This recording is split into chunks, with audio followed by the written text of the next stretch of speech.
தேவனை தேடுகிறவர்களுக்கும் தேவனிடத்தில் தேடுகிறவர்களுக்கும் வித்தியாசம் என்ன தெரியுமா? இப்போ எனக்கு ஒரு வேலை வேணும், நான் ஆண்டவர்கிட்ட வேலைக்காக வந்து ஜெபம் பண்றேன்.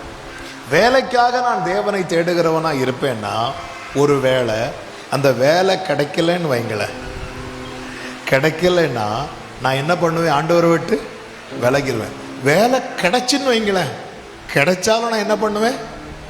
தேவனை விட்டு, அதாவது வேலைக்காக தேவனை தேடுகிறவங்க வேலை கிடைச்சாலும் போயிடுவான், கிடைக்கலன்னாலும் இதான். இப்போ நீங்க ஒரு பொருள் வாங்க கடைக்கு போறீங்க, அந்த பொருள் வாங்கிட்டீங்கன்னா அந்த கடையில் நிற்பீங்களா? நிற்க மாட்டோம். இப்போ அந்த கடைக்கு போறீங்க, அந்த கடையில் பொருள் இல்லைன்னாலும் என்ன பண்ண மாட்டோம்? ஏன்னா நம்ம போனது எதுக்கு தான்? பொருளுக்காக. அதாவது சபைகளிலே வந்து நன்மையை பெற்றவங்க எல்லாம் சபையில நிலைத்திருப்பாங்கன்னா, இதே மாதிரி 10 சர்ச்சு கட்டினாலும் பத்தாது.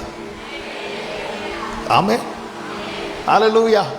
அதாவது தேவனிடத்தில் தேடுறவங்களை தேவன்கிட்ட கிடைச்சாலும் போயிடுவாங்க, கிடைக்கலான்னு போயிடுவாங்க. ஆனா தேவனை தேடுறாங்க தெரியுமா, அவங்க கிடைச்சாலும் போக மாட்டாங்க, கிடைக்கலனாலும் போக மாட்டாங்க.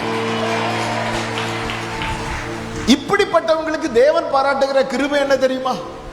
என் ஜீவனுள்ள நாளெல்லாம் நன்மையும் கிருபையும் என்னை தொடரும்.